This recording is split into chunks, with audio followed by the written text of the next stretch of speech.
जय माता दी, जय मां कामाख्या। Devradha trust Satyavani channel.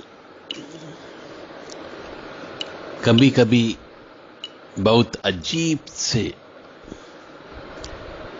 प्रश्न आ जाते हैं तो उनका फिर उपाय ढूंढना ही पड़ता है।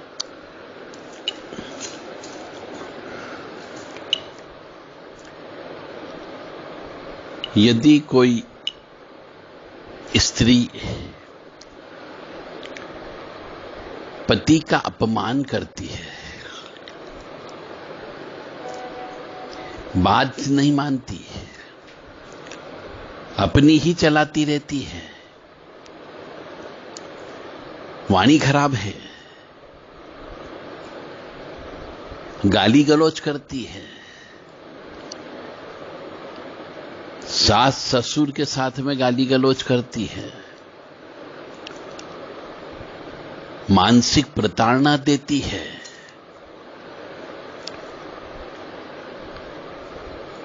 और यहां तक कि कुछ स्त्रियां सिर्फ अपनी चलाने के अलावा दूसरा कोई काम ही नहीं करती है। ऐसे भी जिंदगी में कुछ घरों में हो रहा है। बहुत से व्यक्ति परेशान है, पत्नी पीड़ित है, पर कर कुछ नहीं सकते क्योंकि कानून स्त्रियों के पक्ष में है।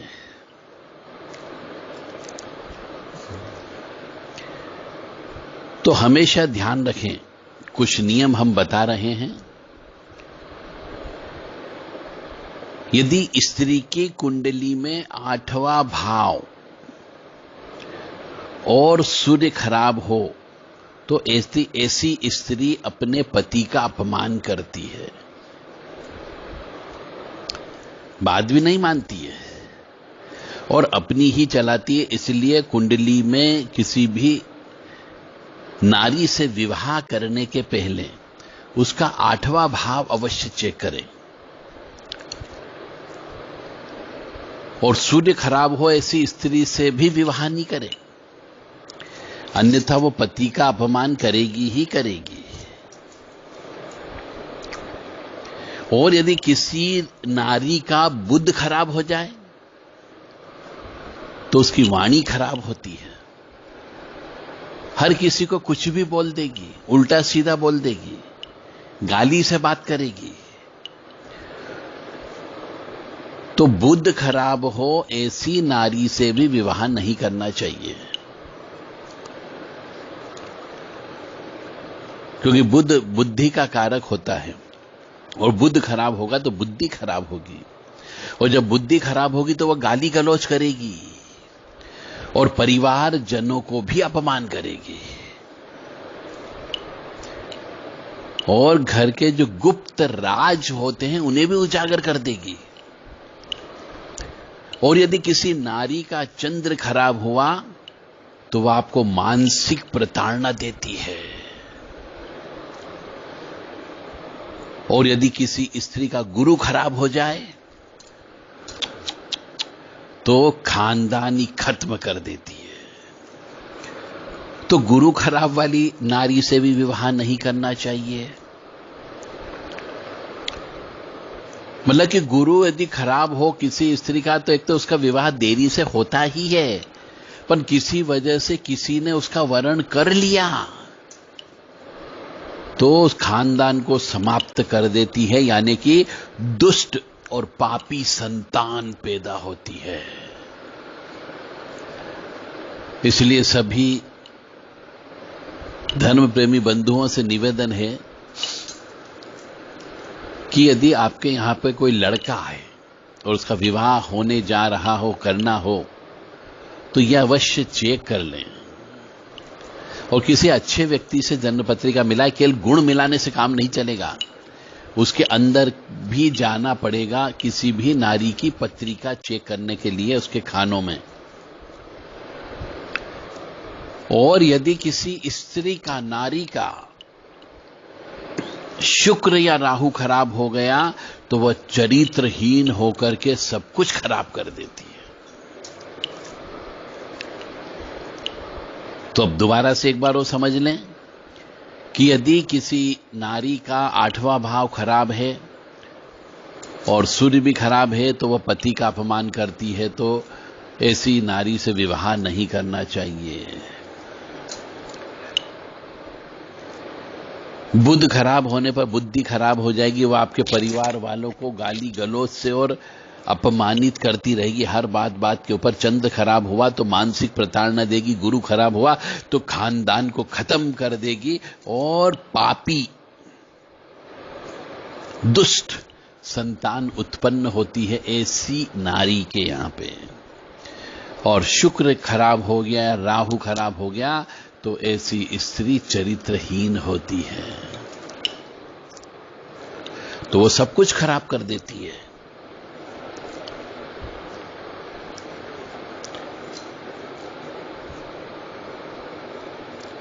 कभी कभी नारी के सभी ग्रह अच्छे होते हुए भी यह सब आपके साथ हो सकता है। कारण यह है कि आपकी अपनी कुंडली खराब हो, यदि यानी पुरुष की कुंडली खराब हो, तो अब पुरुष की कुंडली और नारी की कुंडली को मैच करना न भूले। और कई बार यह भी कहा जाता है कि हमारा जो जीवन साथी होता है हमारे पिछले जन्म के पाप पुण्य के प्रभाव के कारण भी मिलता है। और पिछले जन्म में यदि हमने पाप कर्म किया तो ऐसी ही कर्कश नारी मिलती है। इसलिए अपना 8वां भाव, 7वां भाव, 9वां भाव, 12वां भाव और उसके स्वामी की स्थिति अवश्य चेक कर लो, क्योंकि 8वां भाव मृत्यु तुल्य कष्ट देता है, 7वां भाव जीवन साथी के बारे में बताता है, 9वां भाव भाग्य के बारे में बताता है।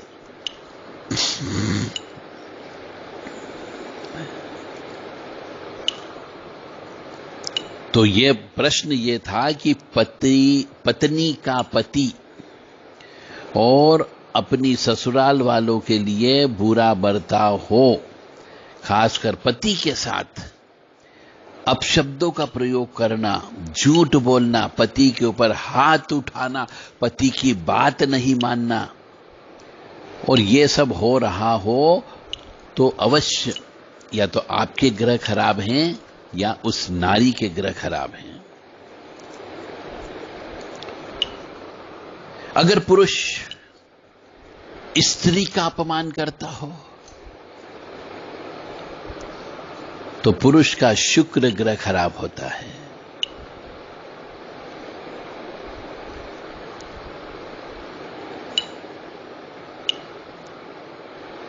इसलिए विवाह करते समय बहुत गहराई से पत्रिका को चेक करना चाहिए। और जिंदगी में कुछ हमने ऐसी स्त्रियां भी देखी है जो बिल्कुल चरित्रहीन हो, फिर भी समाज को उनकी भनक नहीं लगती और अपनी जिंदगी में पति और बच्चों के साथ रहती है, घर में सब कुछ ठीक ठाक होता है, कोई प्रॉब्लम नहीं होती है। तो ऐसे बहुत से घर हैं जहां पर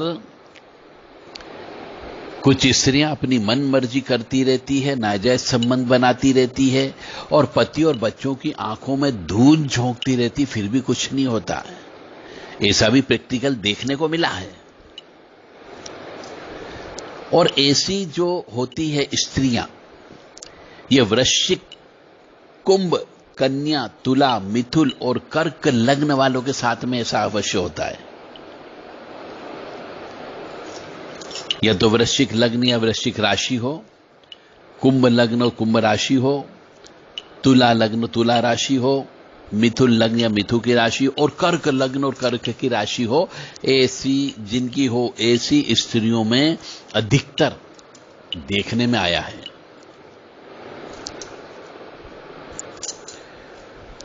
कुंभ लग्न और कन्या, तुला, मिथुन एवं कर्क लग्न, इनसे विवाह करते समय बहुत सावधानी रखना चाहिए।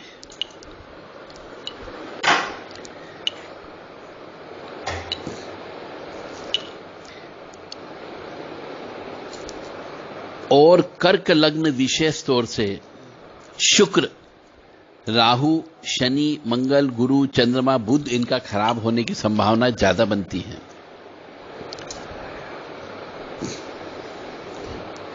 और जब इन राशि और लगन में समय आता है सजा का, तब ये कम उम्र में ऐसी स्त्रियां विधवा हो जाती है या संतानहीन हो जाती है या किसी एक संतान की मृत्यु अवश्य होती है, चाहे गर्भ में ही मरे। और जब भी केतु या गुरु की महादशा आएगी, इसके कृत्य अवश्य उजागर होते हैं घर वालों के सामने। इसीलिए हमेशा ध्यान रखें, किसी दूसरे को कोई भी आघात और कष्ट भूल करके भी नहीं दें, क्योंकि बेमेल, असभ्य, फूहड़ जीवन संगिनी पाना भी हमारे पिछले जन्म का संचित कर्मफल होता है। उस कर्मफल का तो पूरा करना ही होगा। यदि आपने अभी उस कर्मफल का पीछा छोड़ा दिया तो अगली बार ब्याज के साथ में आपको एक कर्मफल चुकाना पड़ेगा। तो ये जीवन का चक्र तो कभी खत्म ही नहीं होता है। तो हो सके तो इसी जन्म में उसका भार चुका दो।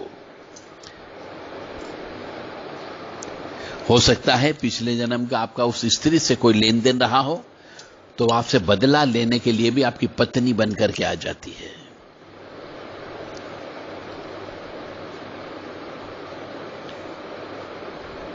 अंतिम और तत्काल उपाय यही है ऐसी स्त्री का कि जो आपका अपमान करती हो, आपके माता पिता का अपमान करती हो, बुरे बुरे शब्दों का इस्तेमाल करती हो, तो उसका तत्काल उपाय यही कि उसके साथ अभी संबंध विच्छेद कर देना चाहिए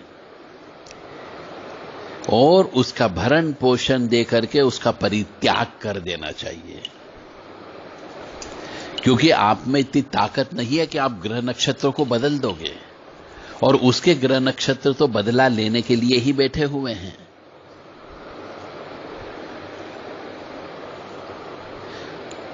तो यह सब जो होता है, पति मिलना और पत्नी मिलना, आपस में जो विवाह होता है, यह पूर्व जन्म के कर्मों का परिणाम होता है। हो सकता है पिछले जन्म में आपने पत्नी के साथ बुरा बर्ताव किया होगा, तो परिणाम स्वरूप उसकी कुंडली में मंगल अवश्य पीड़ित होगा। यानी जिस भी स्त्री की कुंडली में यदि मंगल खराब होता है तो समझ जाओ कि पिछले जन्म में वो प्रताड़ित स्त्री थी, इसलिए इस जन्म में उसका मंगल खराब है।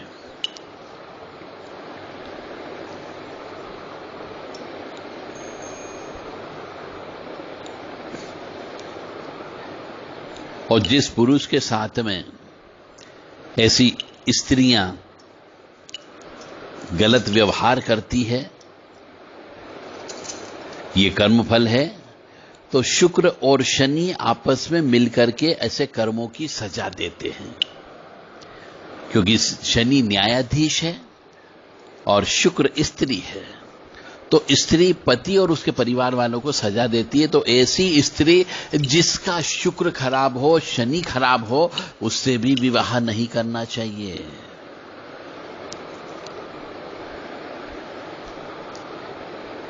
और ऐसे मनुष्यों को जो पत्नी पीड़ित हो, उसे गौ माता की सेवा करना चाहिए। और शिव गौरी की पूजा करना चाहिए, आराधना करना चाहिए और ईश्वर से प्रार्थना करना चाहिए कि पत्नी को सद्बुद्धि प्रदान करे और आपके साथ संबंध उसके मधुर हो जाए।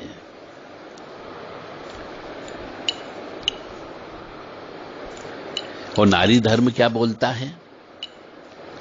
गोस्वामी तुलसीदास जी कहते हैं कि वृद्ध रोग बस जड़ धन हीना, अंध बगीर क्रोधी अति दीना। ऐसे हूं पति कर किय अपमाना, नारी पाव जमपुर दुख नाना। इसका अर्थ यह होता है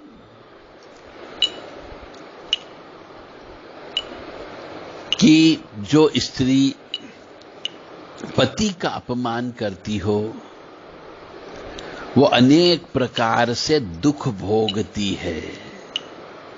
उसको रोग भी होते हैं, उसको धन की कमी होती है, वो अंधी भी हो जाती है अपने मरणासन अवस्था में, कान से सुनाई कम देता है, क्रोधी हो जाती है और दीनहीन हो जाती है।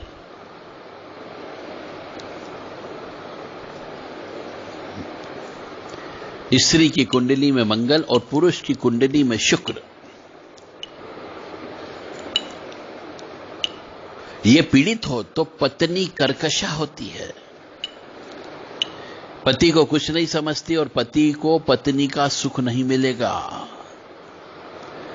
साथ ही पति का तीसरा भाव, उसका मालिक किसी तरीके से निर्बल हो तो पति अपनी पत्नी के सामने बोलने की हिम्मत नहीं कर पाता है।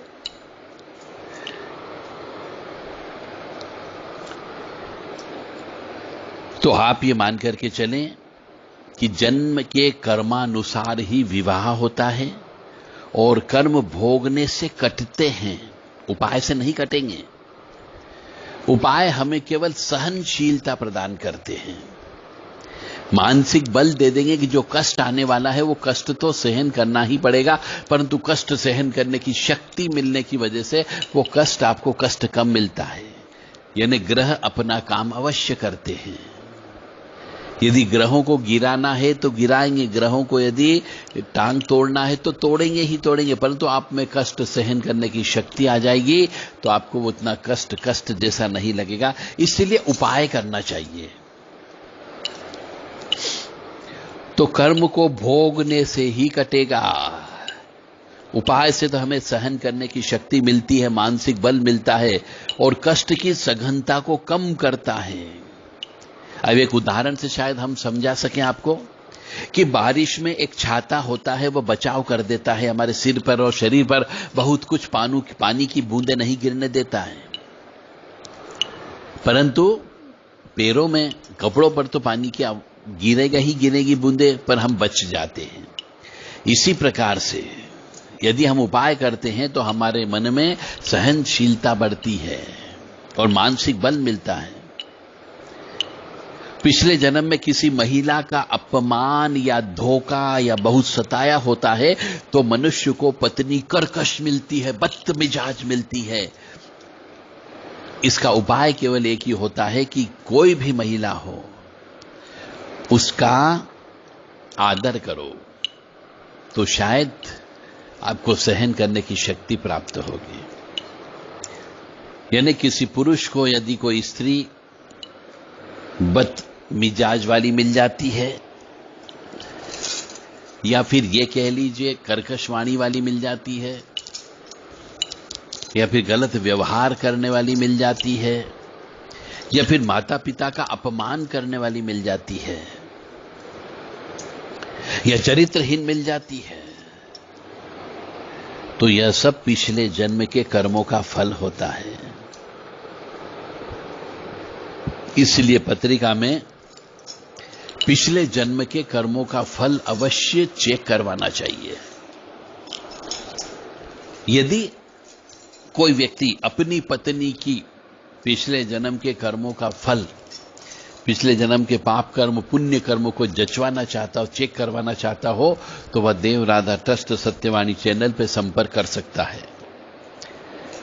व्हाट्सएप के माध्यम से 9893128047 और 7649862712 पर डेट ऑफ बर्थ, जन्म तारीख, जन्म समय, जन्म स्थान बता करके उचित दक्षिणा के साथ आप अपनी भी और अपनी पत्नी की भी और अपने बच्चों की भी पिछले जन्म के पाप कर्म या इस जन्म में कौन कौन से कष्ट किस ग्रह की वजह से आएंगे वह चेक करवा सकते हैं, ताकि आप उसका उपाय करके उस कष्ट को सहन करने की शक्ति प्राप्त कर सको। और कई बार ऐसा भी देखने में आया है कि पत्नी के ग्रह खराब नहीं है और पति के ग्रह खराब हो, तो कुंडली में यह योग है तो पूर्व जन्म का बदला ले रही है। अगर योग नहीं है तो वो अपने कर्म खराब कर रही है। दोनों ही स्थिति में लड़के के ग्रह खराब हो सकते हैं और उसका सप्तम भाव या भावेश खराब हो सकता है, यानी कि शुक्र खराब हो सकता है।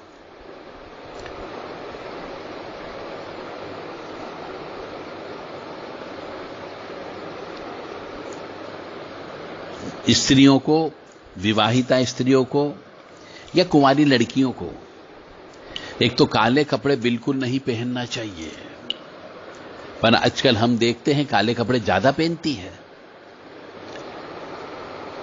तो काले कपड़े बिल्कुल भी नहीं पहनना चाहिए, इससे नकारात्मक ऊर्जा आकर्षित होती है और फिर घर खराब हो जाता है, चिड़चिड़ापन आ जाता है और ऐसी स्त्रियां ही पति का अपमान करने लगती है। और ऐसी विवाहित स्त्रियां जो सूर्य उदय होने के बाद में 8 बजे 9 बजे तक उठती हो, वह भी अपने परिवार का, घर परिवार का यानी पति का और सास ससुर का अपमान करने वाली होती है। इसलिए स्त्रियों को यदि इस दोष से दूर होना है तो सूर्य उदय के पहले उठ जाना चाहिए, यानी कि पितृ दोष लग जाता है। सूर्य उदय होने के बाद यदि कोई भी उठता है तो पितृ दोष की उत्पत्ति हो जाती, जिसकी वजह से बच्चे पैदा होने में तकलीफ आती है, प्रगति होने में समस्या आती, जीवन में सुख शांति नहीं मिलती है। और स्त्रियों को अपने बाल नहीं कटाना चाहिए, इससे उसकी स्त्री की शक्ति चली जाती है और नकारात्मक ऊर्जा शरीर में प्रवेश करने का द्वार खोल देती है, जिससे भी घर के अंदर लड़ाई झगड़ा क्लेश अशांति होती है।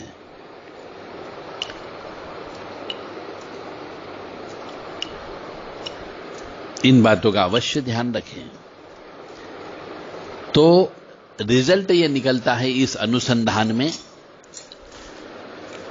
कि यदि किसी परिवार में कोई स्त्री पति का अपमान करती हो, पति का अपमान के साथ साथ पति के माता पिता यानी अपने सास ससुर का अपमान करती हो, बात बात पर झगड़ा करती हो, किसी को कुछ नहीं समझती हो, अपनी बात मनवाना चाहती हो और मनवाती भी है या फिर चरित्रहीन हो जाती है, तो कहीं न कहीं पिछले जन्म के पाप कर्मों का फल उसे भोगना पड़ता है। और पुरुष के द्वारा भी पिछले जन्म में उस स्त्री को प्रताड़ित किया गया था, उसका फल इस जन्म में उसे भोगना पड़ता है। उपाय करने पर इन फल को भोगने की सहन शक्ति प्राप्त हो सकती है, इसलिए उपाय अवश्य करना चाहिए। जो ग्रह खराब हो उस ग्रह से संबंधित जप करना चाहिए, तप करना चाहिए, हवन करना चाहिए, अनुष्ठान कराना चाहिए, उस ग्रह से संबंधित धातु का दान देना चाहिए, अन्न का दान देना चाहिए, वस्त्र का दान देना चाहिए और उस ग्रह से संबंधित यदि कोई पशु पक्षी होता है, जानवर होता है, तो उसकी सेवा करना चाहिए।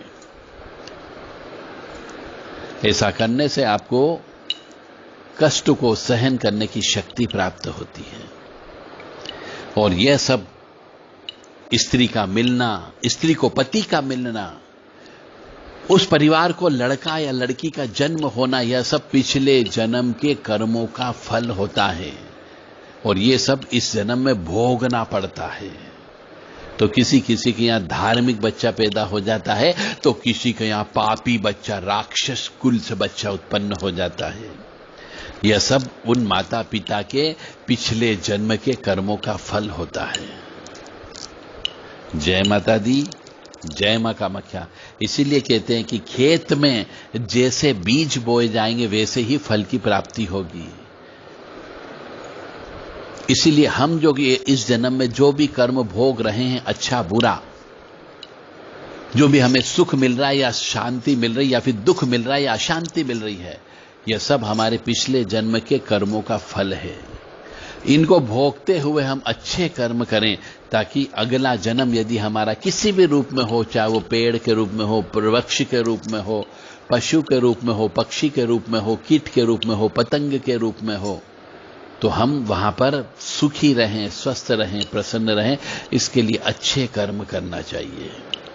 अच्छे कर्म करने का मतलब हो गया ईश्वर का नाम लेना चाहिए, दान धर्म करना चाहिए, किसी की हाय बद्दुआ नहीं लेनी चाहिए, हवन पूजन करते रहना चाहिए, दान धर्म करते रहना चाहिए।